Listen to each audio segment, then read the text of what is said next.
The Vice Chair of Finance in the House of Delegates, Clay Riley, Republican out of the 72nd. That's Harrison County. Clay, good morning. Thank you so much for joining us today. Good morning, Rob. Good morning, John and Matt. Good morning. Hey, before we get into some legislative things, just to cover the March revenue numbers, it was a positive month for the state of West Virginia, and there is now, as I understand it, $101 million collected over estimates. Is that accurate, Clay? That is accurate. Yeah, we had a good month. Personal income tax was up a little bit. Sales tax was down a little bit. But for the year, we're about $101 million ahead of schedule. Anything in those numbers other than what you just highlighted that jumps out at you, concerns you, or has you excited that something's going well or not? Well, I think part of what you see in the numbers is we normally have a pretty strong last 3 months. So when you get into April, May, and June, those tend to be pretty good. We spend a lot of our outflows and tax refunds go out in March. So people who are filing for state tax income refunds, we pay a lot of those out of current revenue during that month. So when you see the daily cash come in, you'll see some negatives actually because we're sending out money out of current dollars. So hopefully we'll have a pretty good month coming in, and so I'm pretty happy with where we are. I don't know if you were able to actually hear the gist of what Senate Finance Chairman Jason Barrett was saying in our intro from an interview we did with him yesterday. We were talking about potential forms of, call it whatever you want, locality pay is what it's called oftentimes, housing, cost of living adjustments, whatever, around the state for areas where it is more expensive than others. That seems to get a little bit of gription in the Senate, but never seems to be able to get anywhere in the House. Was there much discussion about that in the House, or is it taken seriously in the House as much as it is in the Senate, Clay? Well, I did actually listen to Senator Barrett on the intro there, and it's funny because he and I have talked about locality pay a lot. I actually supported locality pay. We had a vote on it probably a year ago or 2 years ago. So I guess it would have been a couple years ago. Jason was actually in the House at the time, and I voted for that. And I think locality pay, I think gets pitched all the time as, hey, we got to pay more in areas that have higher incomes like the Eastern Panhandle, or the cost of living is higher. But I think you can actually pitch it in the opposite side too, is we should be able to pay people a little bit more for some of the areas that we need them in. And, there has to be incentive to locate people in, some of our distress counties if that's of a need. So I'm okay with locality pay. There's always been an argument. I mean, there's not a lot of places that we cover wages in the actual code. So you have the state police, you have corrections, and you have teachers. Counties can go ahead and pay teachers different with some of their internal mechanisms. There's some things we can do in some of the places we've done for state police in areas of high need. So needs are Panhandle. I think that's the attachment 1. When they're a little bit short, there's some provisions that allow for some additional increase in that. But back to kind of the whole perspective, I think it's hard for some people to reconcile that, that those are different worlds. And so I have the benefit of I've actually worked in every county in the state. And so it looks much different in Colwood than it does in Martinsburg, but that looks a whole lot different than it does in Paden City and, down into Lewisburg. So I'm in favor of it. So I think the House, we continue to work on it. Your Eastern Panhandle delegation has been fighting for it, and it's an ongoing conversation.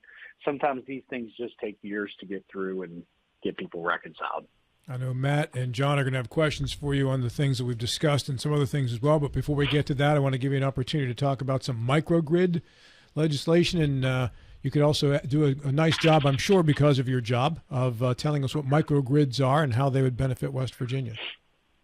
Yeah, so microgrids is a little bit of a concept, and the easiest way to explain it is it's really kind of behind the meter ability to generate power and consume power, not off the grid, but in sort of a small subset where you generate your own power, you consume your own power. And right now, you can do that if you own the microgrid and the power generation and you consume it. But what you can't do is someone else can't own the power generation and have a different organization, different company consume it. And this really comes into play a lot in some in manufacturing. If you see down in Texas right now, Dow Chemical has a 4,500 acre facility that they want to do microgrids on because they self-generate their power. But you also see it in data centers. If you heard yesterday, about an hour east of Pittsburgh on a 1,300 acre site, I believe. Don't quote me on the acreage now because I think that might be incorrect. But they're going to put a 4.5 gigawatt power generation and data center up there on a huge piece of property that, 4.5 gigawatts, that's about 1 million homes. And so the power consumption in those things are really significant. And the tax that's generated off that is really significant. And so that's essentially the goal behind it. And in the microgrid bill that we just passed, 60% of that has to be consumed within that power grid, within the microgrid. There was a lot of concern. Delegate Anders had worked on some pieces of that bill that said, hey, there's no cost shift. So really wanted to prevent that cost shifting onto ratepayers, and that was a focus of the entire legislature. So essentially, if they're going to come in and build it, they can come in, they can build it, they can sell into these data centers, they can sell 10% outside, but what they can't do is they can't put any burden on the ratepayers and the electric ratepayers of the utility. John Gilstrap. I'm a little bit lost. Where does John. Where does the power come from for these microgrids? So great question. So let me back up just. I'll be real quick on this too. The biggest problem you have, and I should have given a little bit of background. So in the 70s, 80s, and 90s, you really saw power consumption increase across the U.S. Bigger homes, more TVs, computers. Then you saw in the 90s, 2000s, 2010s, the need for power consumption across the country lessened. We were using less power, not because we had more electronics, but because energy efficiency. So energy efficiency ate up the load. Well, the advent of AI has now increased that load, that it's actually inverted, that they expect it to increase and triple over the next 3 years. So that's really been the inflection point that has been this need for power. So when these data centers or these manufacturers are looking to locate, and this microgrid bill is specific to data centers, their critical need is time to power. So how quickly can they get it? Most of them want to go off the grid, John, but in a lot of West Virginia, the grid is short on generation capacity. So the centralized power plants, in the northern side, they don't have a whole lot of capacity left. Actually, we had some testimony that they have zero generation capacity left.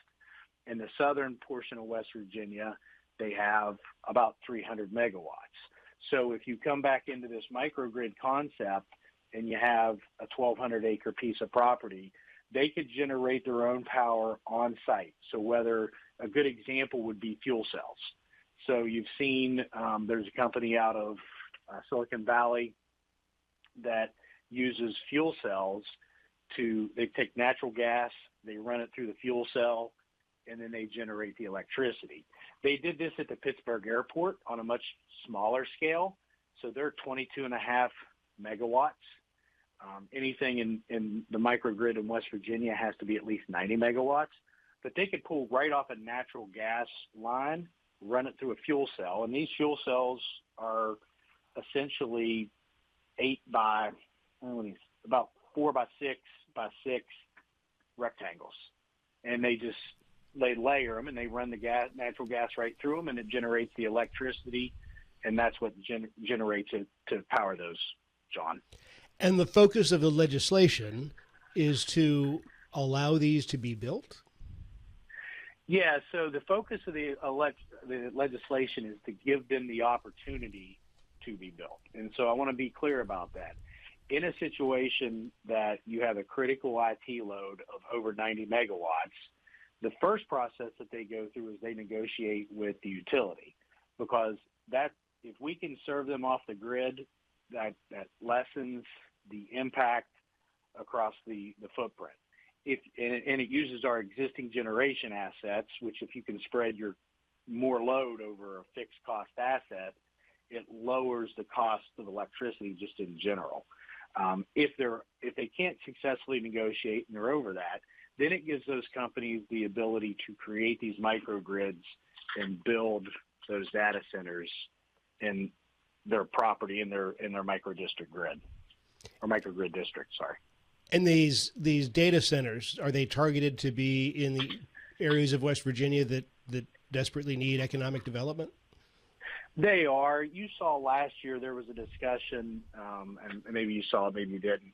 There was a discussion of putting one of these down around Logan. It was about a $40 billion investment. Logan has power that's already there. They have water from the mines.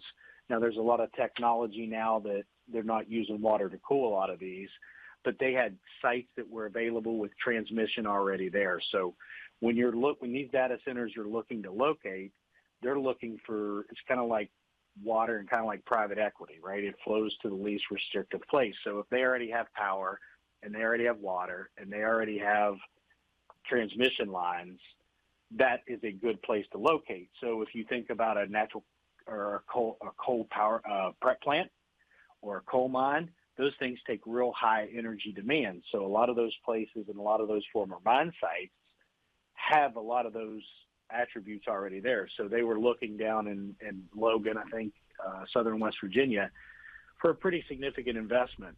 We weren't able to that didn't work in the special session, and so, but that's part of what this would help solve. Matt Harvey. Delegate Riley, does this also include solar and wind? So it's agnostic to the generation. Well, actually, I take that back.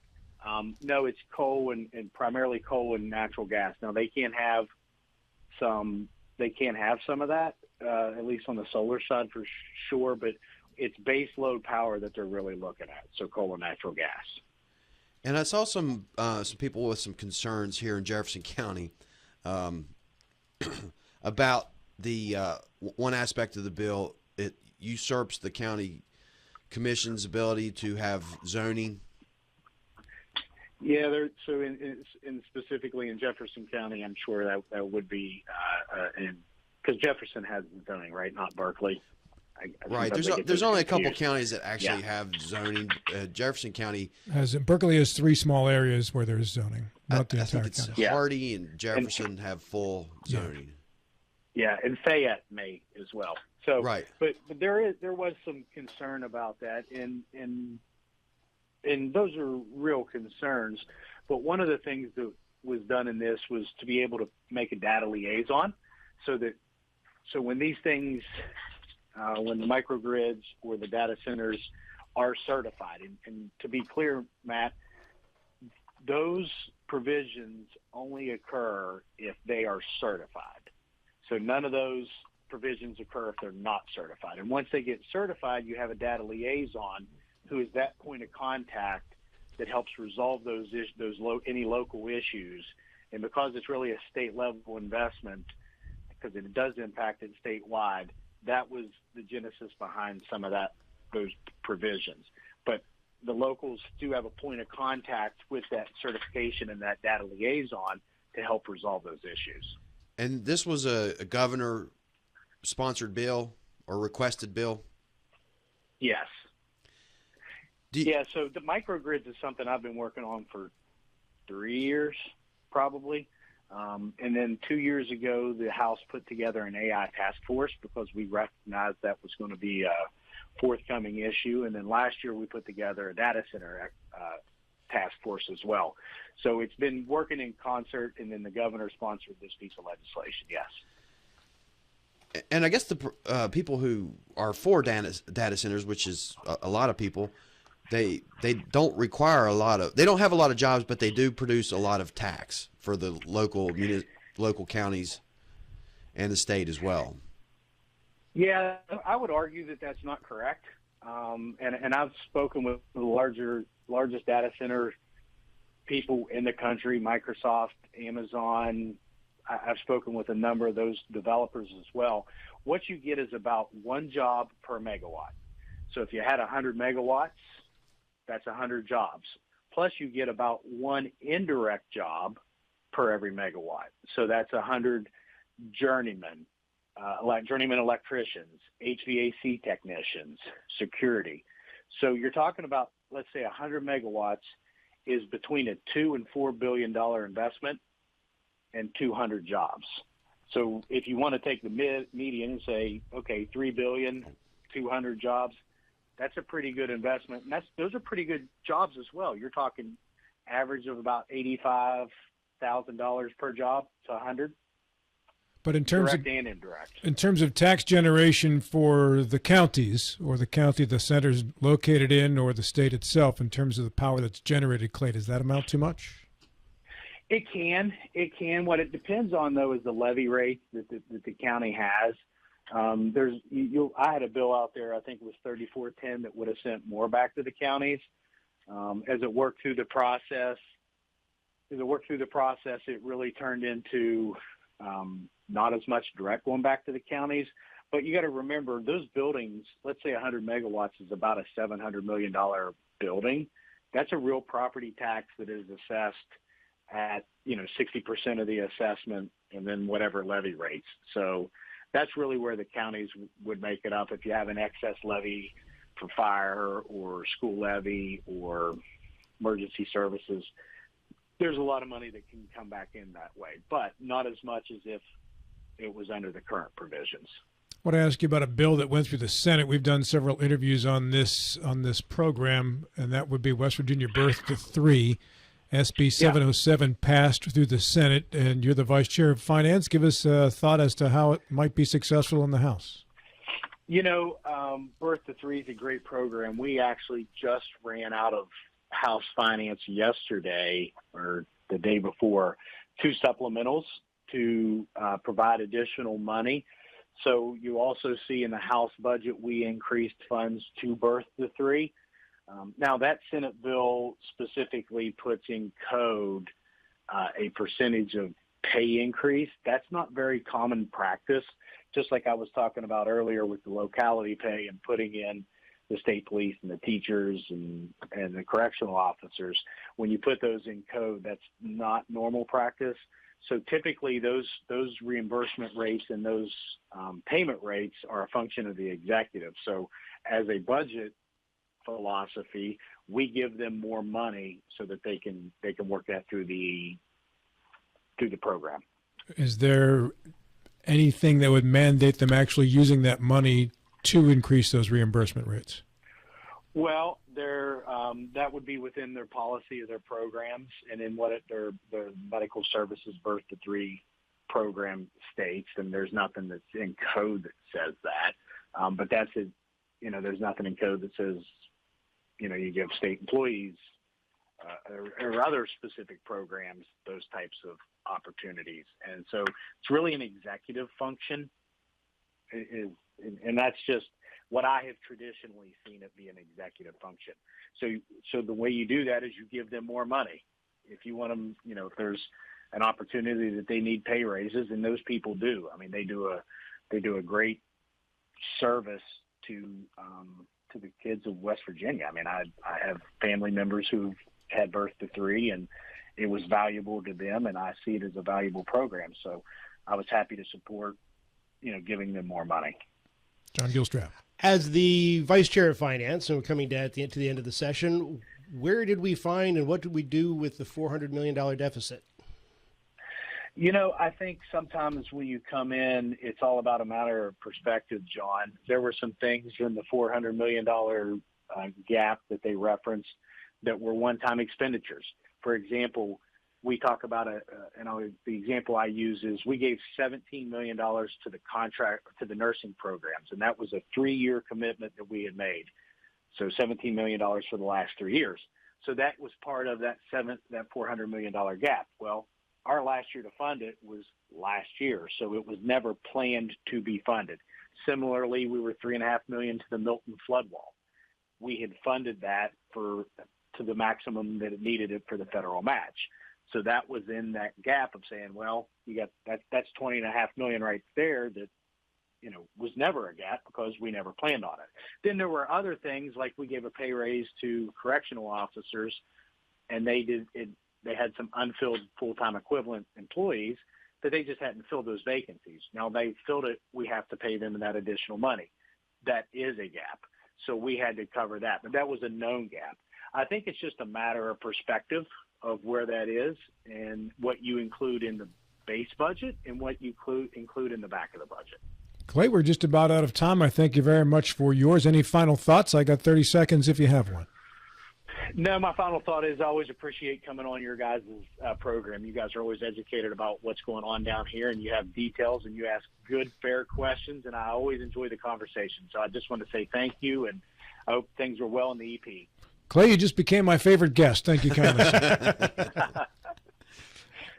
All right, guys. They've just brought food. Yeah. If it had just brought food, you'd be Hall of Famer. Thank you, Clay.